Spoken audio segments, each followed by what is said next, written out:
Hello, everyone, and welcome to Pro Wrestling Inside and Out. This is Tuesday's Wrestling Talk, and we will be talking to White Lightning, Tim Horner, part 2 of the interview, and we'll be talking about Mid-Atlantic Championship Wrestling and Mid-South Wrestling. But before we get to that, I want to tell everyone about an academy, a wrestling academy that will be taking place. Dr. Tom Pritchard, Les Thatcher, and Rudy Gonzalez are doing a weekend training camp at the GPWA in Knoxville on August 8th and 9th.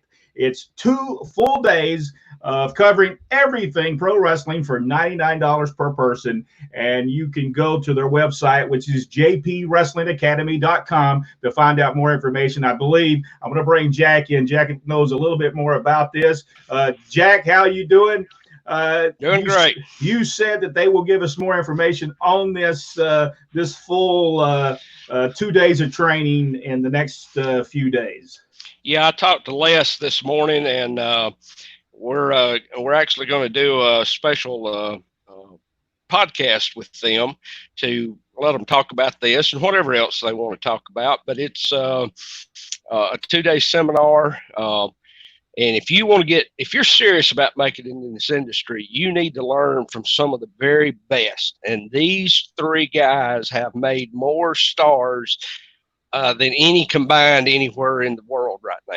I mean, they're great guys. They will work you into the dirt, but you will learn, and that's what you need.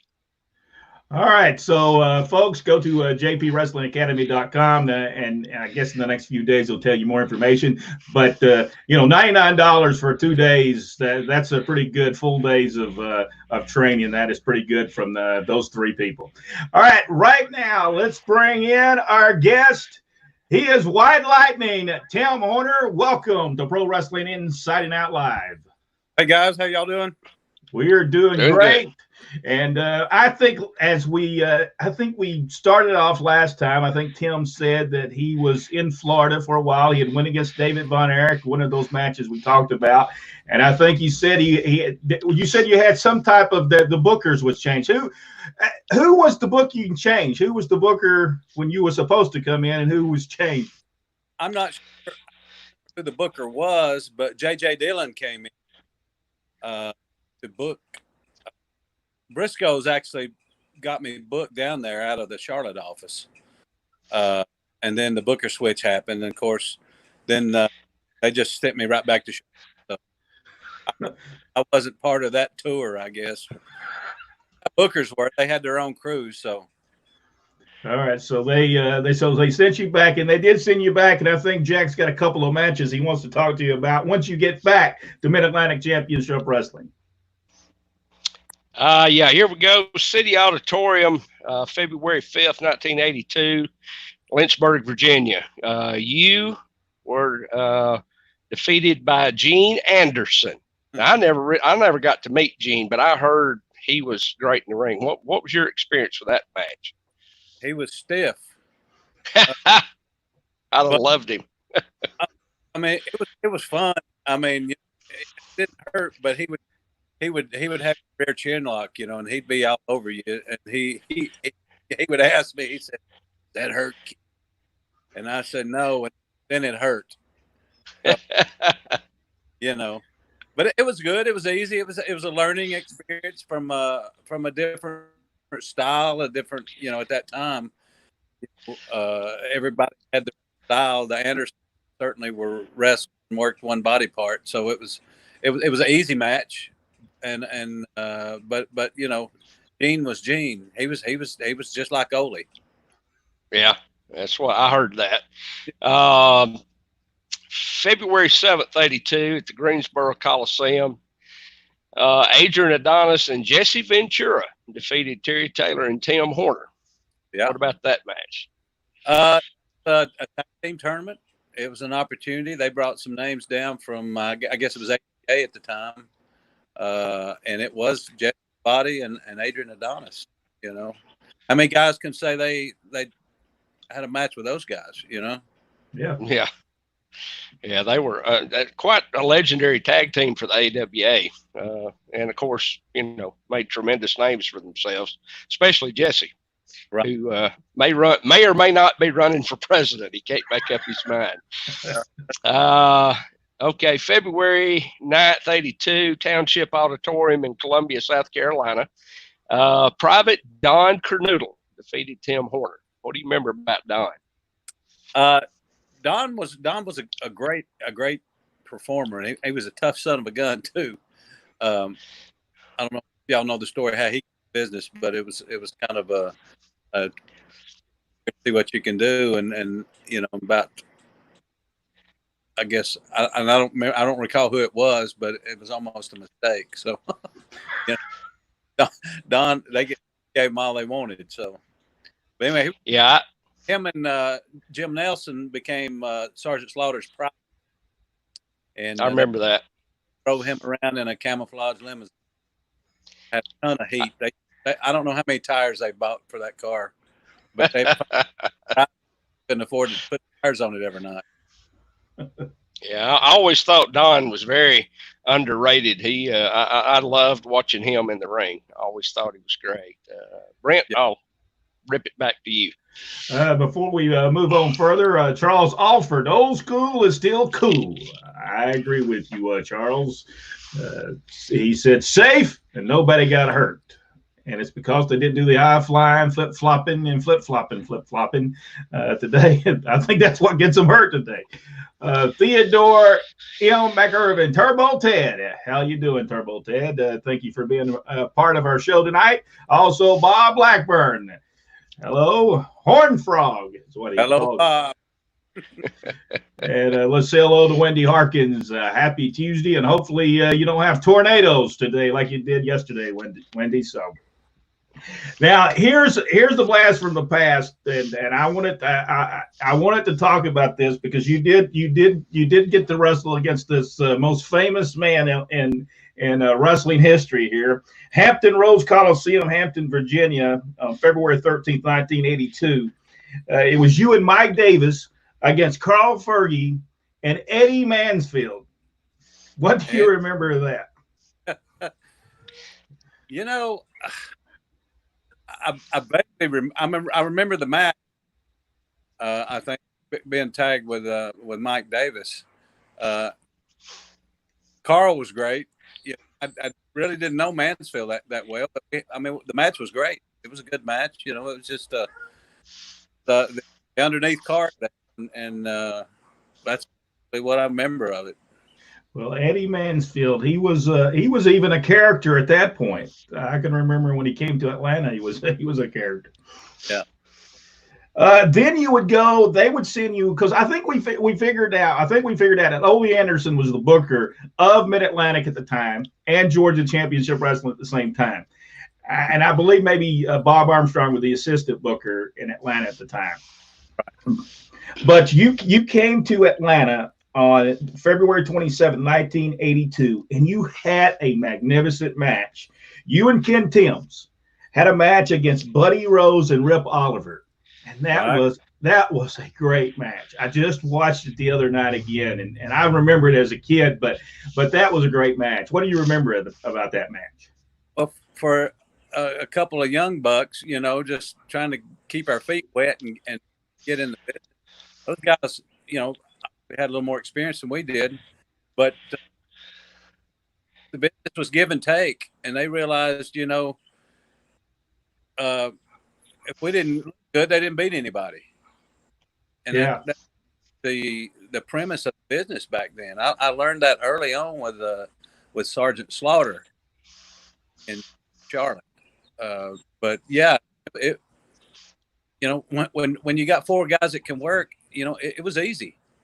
Yeah, it was a spectacular match. They gave you everything, and that was kind of different for Atlanta because a lot of times Atlanta was bad about having some squash matches on television, and so that match was so good. It was so well. I mean, it was because Rip Oliver was a great wrestler anyway. Yes, he was. He was one of the best. But I just that match was really good. It really stood out. Then you would that same taping. I guess it was the second hour. You would go against Buzz Sawyer. Yeah. Now Buzz didn't give you as much as. Different strategy there, he still gave you some stuff in the match. I'll have to give him. He gave you some stuff in the match, but not as much as Rip Oliver and Buddy Rose did. Right. Then you came back March 20th, and I believe this was the time they put the World Tag Team titles on Ole Anderson and Stan Hansen. I believe they might have been the World Tag Team Champions at the time, but they went against you and Ken Timms again. What do you remember of Ole and Stan? I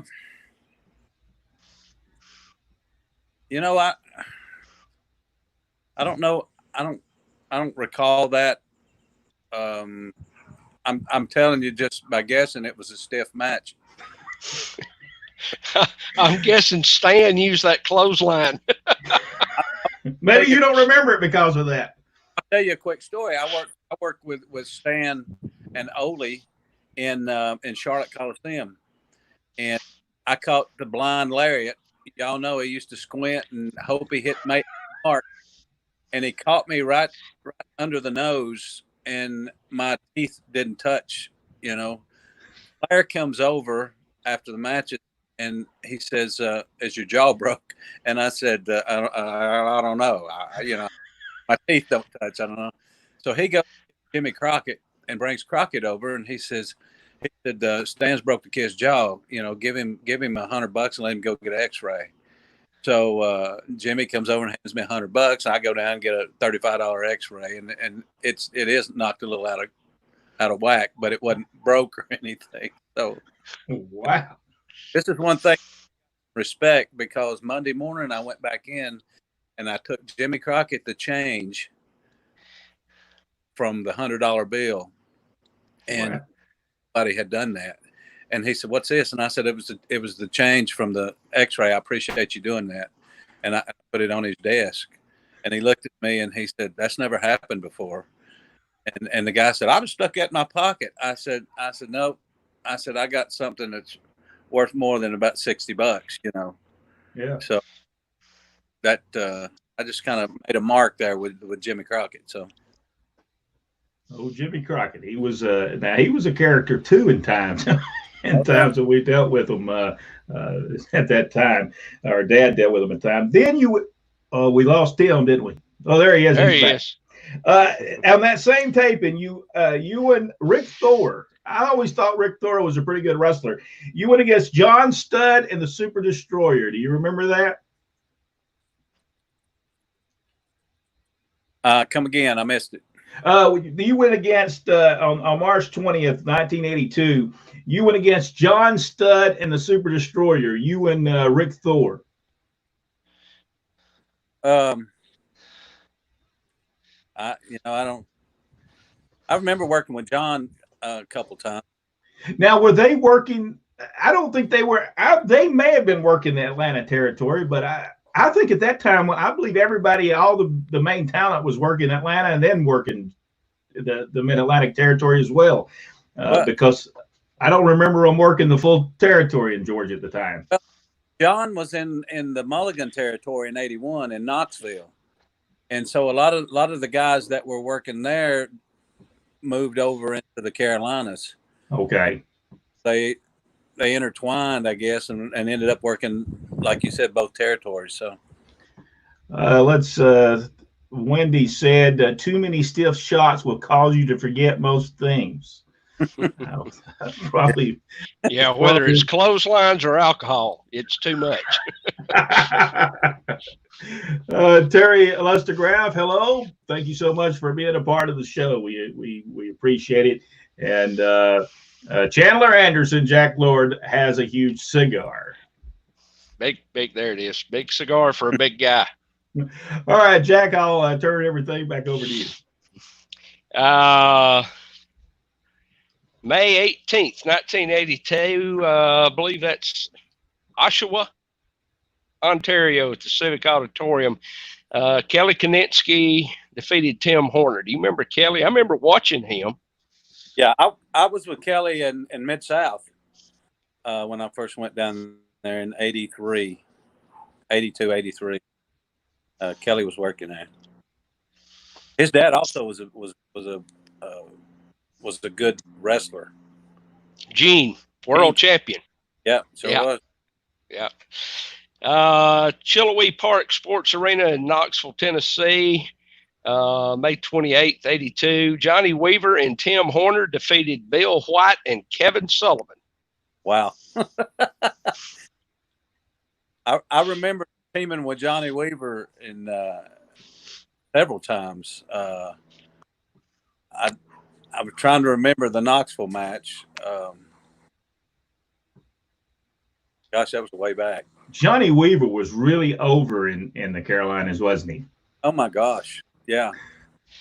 Even after he got, as we all a little older, I mean, he was still over. He was part of the announcing team and was just tremendously over back then. Him and George Becker. Yeah, against the Infernos back in the day. I've got old programs of that where Jimmy Dykes used to every program and everything he was ever in, he used to bring it back and give it to us or give it to Dad back in the day. So we've got all those, but water came along and stuck them all together, so they're all like one big piece of program now. So I cried when that happened. So. All right, Jack, sorry. That's fine. June 8th, 82, Civic Center in Raleigh, North Carolina. Tim Horner defeated Carl Fergie. Carl Fergie. Yeah, I remember that. It was just one of the preliminary matches on the card. But Carl was good, and we had a great match. Just it could have been moved up a little bit on the card, but it wasn't. And, we always try to make everybody else's job hard to follow. So, Carl. I always liked watching Carl. Yeah, Carl was always good. July 21st, 82 at the WPCQ studios in Charlotte, Sergeant Slaughter defeated Tim Horner. Now, who was it? Sergeant Slaughter. Yeah, that was the match I was inquiring about. We went out there, and all you got was the finish. He'll catch you with a Cobra clutch. So when we got out there, I mean, everything was me. I mean, he was flying up and down, all around. Boss finish, this, that, and the other. And, even the boys in the back, when I got back, they went, golly. And so what happened was, just out of the blue, he caught me with a clothesline, pulled my trunks, and beat me. Didn't even use his finish. And he went straight to Bob Cottle at the desk and said, "What in the world's going on? I'm supposed to have some easy match here, and you send this kid out here who's a main eventer anywhere in the country. What's going on?" And he got a ton of heat off of that. And I learned that it's one of the things that stuck with me about working. And we came back and he handed me $50, because TV was free back then. Mm-hmm. And he handed me $50. He said, "I really appreciate that." And I said, "Are you kidding me? I look like Ricky Steamboat out there, He said, "You have to learn something, kid." He said, "If I went out there and just squashed you, I beat nobody. I made you look like somebody. So when I beat you, I beat somebody." And I thought, wow. So when I went to the towns the following week after the TV played, everybody was going, "Man, if you'd have had one more, you would have beat him." And he was a U.S. champion at the time. So it just put me up on another level at that point. But yeah, it was very nice of him, and it was just one of those learning experiences as a young wrestler. So. August 11th, 82, in the same studios for TV taping, Paul Jones defeated Tim Horner. Yeah, I love Paul Jones. I used to mimic him, and he was mad at first when I would do it, but then the boys got such a kick out of it. Then he would come up and he'd go, "Do me," It was kind of funny. He was just a good kid. He had over there in the Charlotte area too.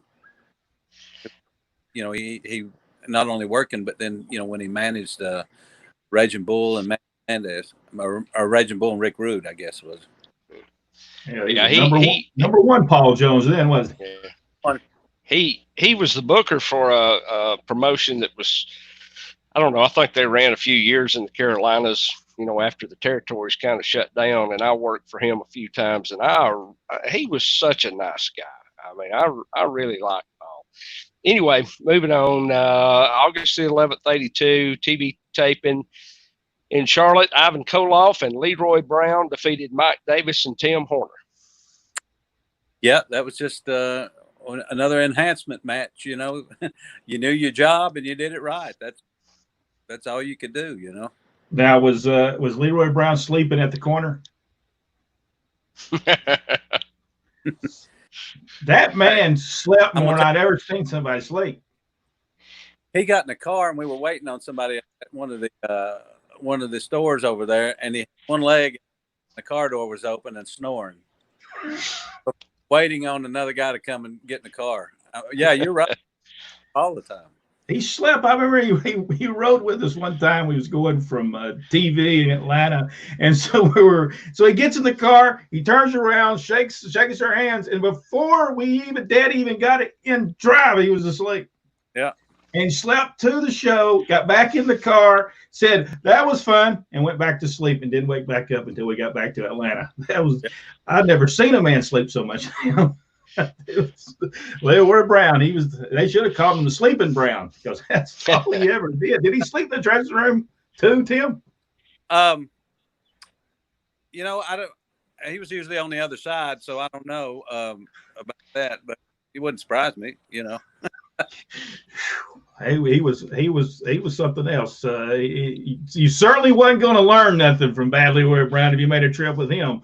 There's no doubt. Very little conversation. Charles wants to know: do you still believe in a believable drop kick as a finish? What do you think, Tim? Yeah, I think it's all in the guy you kick. Does it put it over? Does it? It's amazing. It used to mean something. You don't see them much anymore. WWE drop kick, the arm drags. A lot of stuff don't see that we used to do. But if you put it over enough and they keep saying it enough, you get it over. Yeah, I think so. Now they do a lot of clotheslines now. A lot of clotheslines in the matches now. Yeah, those are the cheap spots in that. Tanja Matthews wants to know, what was your finishing move? I did a rolling reverse with bridge. It was the O'Connor Pro for old schoolers. Oh, and let me throw this in there. Tanya is Bill Dromo's daughter. Ah, Big Bill Dromo. Yeah. I always liked old Big Bill Dromo. Do your Paul Jones. He wants you to do your Paul Jones. We were in the car. We were in the car one night. It was me and Ricky Steamboat and Jones. Jones and Ricky were a tag, and they were going against Mosca, and get who the other guy was. But for some reason, Mosca didn't put Jones over any, and we got back in the car, and Paul said, "Well, you know something, Ricky. I can't. I don't understand." He said, "Well, we get and they're asshole over tea kettle with you, and I get in there and I can't get F and hold."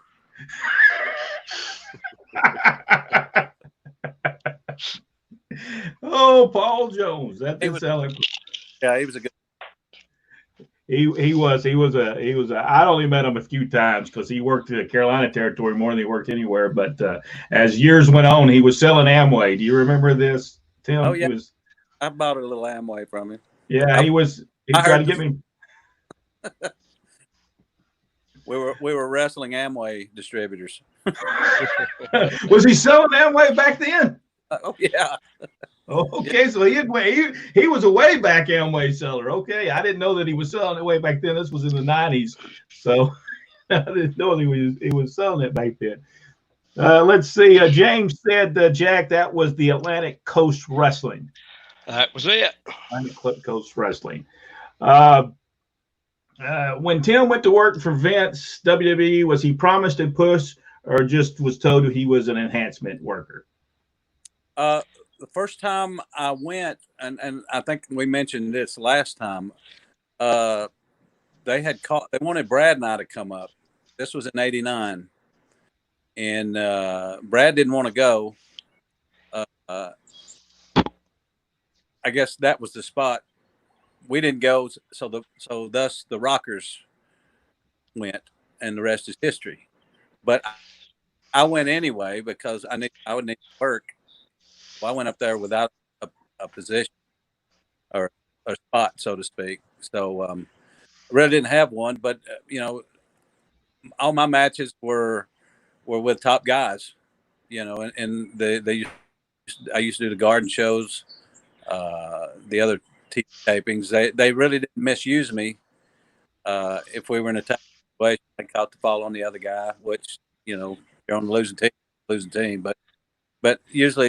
The guys would come in and get the high spots and then just cut the guy off and go home, So that was my introduction to that up there. So in '89. So. Well, when you leave, I think that probably in August 11th, that was probably you were working your way out of there, and you would end up in Mid-South Wrestling in August 21st, 1982, and you would be at the Rapides Parish Coliseum in Alexandria, Louisiana. I don't know if that's where you ended up living or not. No, I lived in Baton Rouge. Live in Baton Rouge. Well, you went against Jim Duggan. Yeah. What did you think of Jim Duggan at that time? Well, I heard a lot about him. He was kind of unorthodox. It was just one of those kind of like working Dusty. You just around him, you watch what he did good. Me personally, I always watched all the guys, and I watched what they could do, what they couldn't do, and just work around him and fed to his because I was there to enhance him. So and that's what I did. Now he was with the Rat Pack then, right? Was he was a heel with Ted DiBiase, Matt Bourne, maybe at the time. He and Matt Bourne and Ted, yeah. Okay, so he was the heel at the time. He had not turned babyface yet. And then he would go to the Municipal Auditorium on the 27th, the Municipal Auditorium in Shreveport, Louisiana, which was a great location for professional wrestling. You would go against Tony Anthony. Now, did he go with you at the time there? Yeah, we lived together. So when you went there, he went with you. Buck Robley was booking at the time. Jake Roberts got us booked down there. Okay. Because Tony was with me in Knoxville. Tony and I worked. Jack hired both of us, Mulligan, and then when we went there and just milled around and then Jake Roberts said, because Grizzly Smith was down there, and he told Grizzly about us, and we went in. Actually, I know that Jim Duggan was my first match. My first match was with Tony. Okay. And actually in Rapides Parish, because Robley came in and he didn't know who he was, but he never seen us work, I guess. But we went in and just stole the show, and he went back and he said, "Hey guys, I got two guys out of here that's wanting a spot." So he thanked us later. He said, "You lit a fire under some of these guys. We're getting a little lazy, But we were just looking for. Did you like Buck Robley as a booker? I like Buck. Yeah, he was nice to me. He came to Atlanta just for a while and got fired for Bruiser Brody throwing somebody in a wheelchair and kicking them out of it. So he wasn't there long. Well, he had his issues, Watts kind of kept a thumb on him the best he could, but I like Buck. Now, last time we talked to you, a guy named Billy Starr. He said, I think his name was Bill Harris. I think. Is this the Billy? Was this the Billy Starr that in Baton Rouge, Louisiana, Riverside Central Plex on August 29th? Would that been the same Billy Starr? Should have been. I know Bill worked there. Because I was just seeing that. I just remember him saying that he had worked Tim before, and so I just wanted to see if this was the same guy. You went against Skandar Akbar, Tim. Was he a good wrestler? Because I don't know if I ever saw him wrestle. Yeah, I mean, it was putting his strength though. He's Arn Anderson used to call him the barrel-chested Arab. But he was one of the first guys to bench 500. Okay. He was strong, and just it was a slow, methodical match. It wasn't drop down 3 leapfrogs or nothing like that. I let him call the match, and it was a good match. He got his heat. Just walking out there, he's got heat. So it makes the match a lot easier when a guy's got heat as a babyface. You just got to make. Was he managing at the time, or was he just wrestling?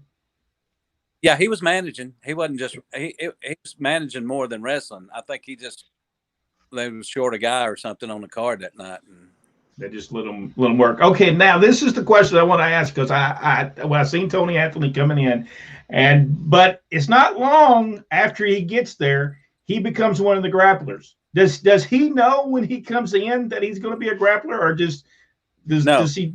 So it just happens while he's there. Yeah. Yeah, it was an opportunity. Len Denton had the gimmick boot, if you remember. Yes. And I didn't know it was a gimmick. I'm telling y'all myself, because one built up, but I didn't know the other boot was built up on the inside of the boot. He had the boot went down over the orthopedic look on the other side. Till I saw him at the bar one night, and I went, "What's up with that?" He was just a cowboy, but I would walk around. I said, "Jesus!" And so that was a rib on me for a long time. But yeah, Len and Tony got together and went as the grapplers, and Don Carson managed them. In Texas. Yeah, I had noticed that he came in as Tony Anthony, so I didn't know if I thought, well, Buck must have seen something in him and said, "Listen, I'm going to put him as the grappler." But it worked out great for him because he stayed with Lynn for years. They were later the Dirty Boyz. Yeah, we were in Shreveport, Louisiana one night, and they were going against the Rock and Roll Express, and I can't remember who was the tag partners of the Dirty Boyz. And you might have been there, Tim. I don't know, but Lynn goes to jump off the top rope onto somebody, and his bandana gets wrapped around the turnbuckle, and when he goes to jump out, it's like somebody grabs a hold of him. He goes right back and hits and he thinks somebody's got a hold of him, and everybody, Rock and Roll, Duggan, are all laughing. Were you there? I remember that happening. Yeah, because the next night they asked him if we could do that spot again. I can't remember who the Dirty White Boys partner was. I know Jim Duggan and Rock and Roll Express, but I can't remember who their partner was. But all right, Jack, I'll turn it back over to you. September 29th, 82 at the Irish McNeil's Boys Club in Shreveport. You went against Kamala. Yep, the Ugandan warrior. Yeah, it was an easy match. All you had to do was sell. They were over there. It was really easy. The one match, and I don't know if you've got that one down. They had a 2-ring battle royal in Houston, and Bill came in, Watts, and said, "I want everybody to jump on Wally. That's what he called him. He said, "Get Wally over in the ring 1. Everybody in the ring, get Wally out." So he was over by himself, slapping his belly, and he said, "The second one I want in is Timmy." And so he looked at me and he said, "If you don't mind, I'd like a little color." And I said, "Really?" And he said, yeah. He said, I'll pay you a little extra. I said, all right. So anyway, did all that. Wally got over. I was the first one over. He didn't want anybody over for 3 minutes. He wanted everybody just to let Wally have his way with me. So I got a I thought was a lot. Bill thought it wasn't enough, you know. So, but as I was you know, Kamala was like licking it off, and I was going, hey. So we get back, and Bill says, Tim, and I said, sir, and he said, if I'd have wanted a pap smear, I asked for it, and I said, you know, he said the color. I said I was trying. I said he kept licking it out, so got fined for not getting enough juice. Oh man. Yeah. Wow. Okay, October. Go ahead. No, it was. I guess he was going to give me the 50 for doing it, but he didn't like it, so I didn't get the 50. October 9th, 82, at the Rapids Parish Coliseum in Alexandria, Louisiana. You went against, my opinion, the best masked man ever in our industry, the masked superstar. Yeah. Bill Eady. That was classic. I had several matches with him. I was nervous on the first one because I had seen him in Atlanta, you know, a couple of times. But I actually get to work with him. And later on, we became good friends up in New York and everywhere.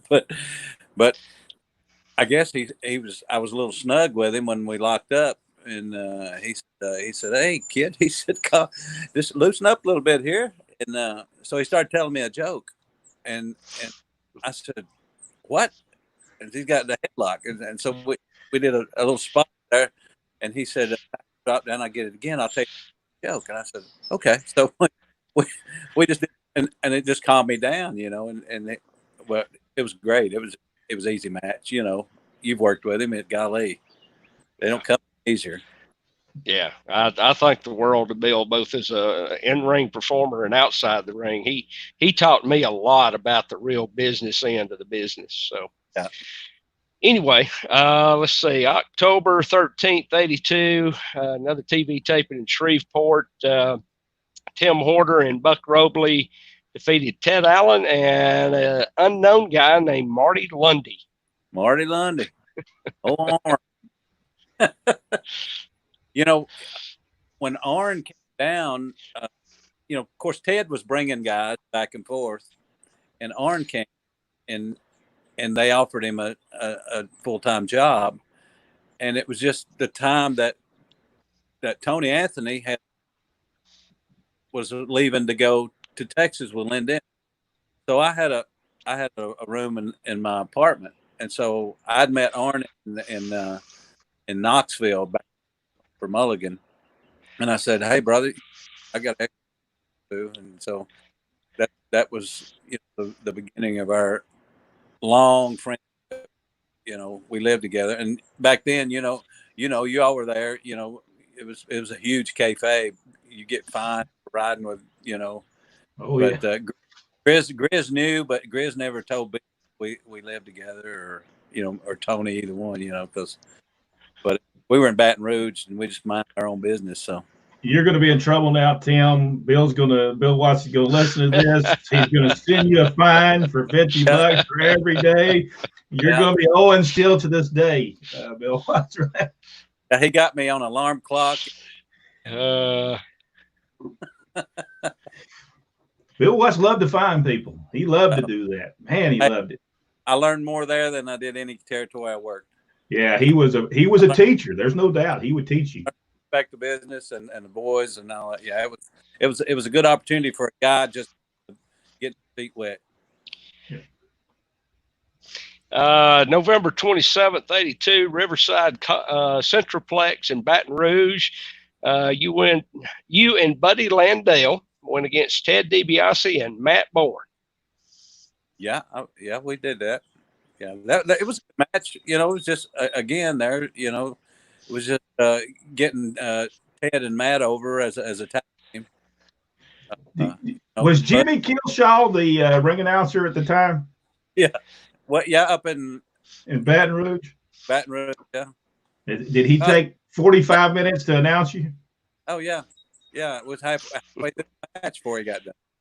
Hey, Jack, this ain't no lie. Tim tell you, he would say, all right, now in the red corner, wearing the blue boots with the white trim, with the blue tights, with the TH on the tights, and wearing the blue and white robe from Morristown, Tennessee, 200. I mean, he would go on and on.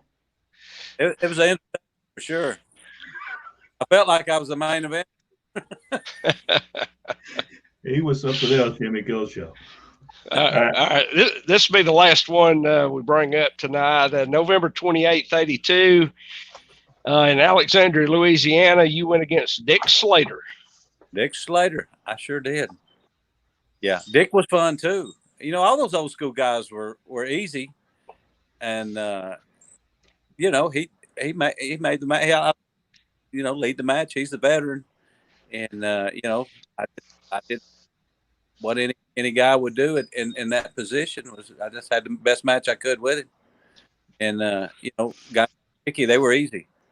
And if you didn't have a good match with him, he'd knock you out and shove your head in a toilet afterwards. So, you know. Yeah, I never had this. He and Murdock kind of alike a lot. You know, I took a bump at Battle Royal Baton Rouge, but Murdock was in, and the Battle Royal actually just started, and he picked me up, tucked me to the corner, and said, "Don't take a bump in a Battle Royal. You're going to hurt yourself." And I said, "Yes." So he said, "Now hit me back." So but hey, serious, you know, and I didn't, you know, you're a young kid, you're just trying to look good doing what you were doing, but he didn't want you to get hurt, you know. So road trips with Dick Murdock are fun. Oh, yeah. Yeah, I've had a few of those. And again, if we'd all had cell phones, we'd all be in jail. So, you know, Dick Murdock was a character from now. You talking about a man that would tell you stories. He'd tell you the stories from the time he got in the car until the time he got there, and then he'd get back in the car, tell you more stories. And he told us he taught us more about pro wrestling for about 6 weeks. That he was, we would go back from TV to either Carrollton or Chattanooga or whichever one of those we was going to, or Griffin, Georgia, and man, he would tell us stories and a lot about the Mid-South days. I think we missed what you said there, Tim. No, I said, you know, the stories continued in the locker room for 2.5 hours too. You know, they That's crazy. Punched me, about knocked me out one night. I ran over, and he said it was the state something for Texas, you know, and I told him it was a possum on a half shell, and so just a straight jab. I was driving, about knocked me out. Dick Murdock was something else. I want to say hello to Mac Davis. How you doing, Mac Davis? I believe he is. Mac. He is a great professional wrestler. I've seen some of his work. Very good professional wrestler. Eric Dawson said, quick, someone needs to explain to the WWE roster what get color. That's true. Hello, Joe. How you doing? Good evening. I think we might have lost Tim.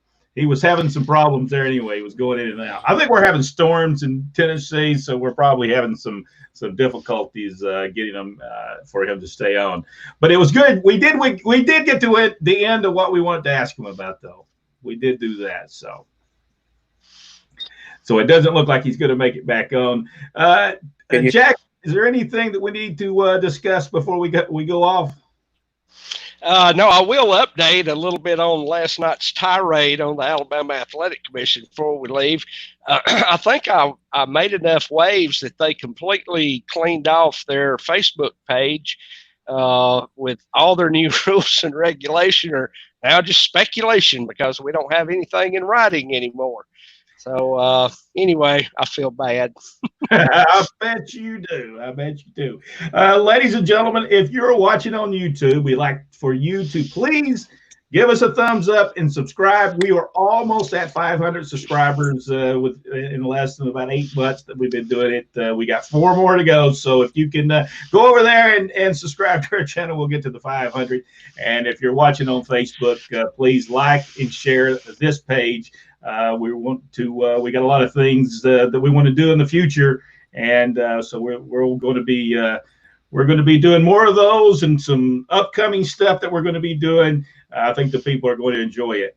All right, I don't think we got Tim. Is not going to come back on, so we can't tell Tim goodbye. But we want to thank you so much for watching tonight, and we'll see you on Thursday. If you're going to watch us Thursday, we are going to be telling you about the Rockers and how and why they were fired from Continental Championship Wrestling. So watch Thursday. You're gonna know exactly what happened. All right, thank you so much, and we will see you next time on Tuesday's Wrestling Talk.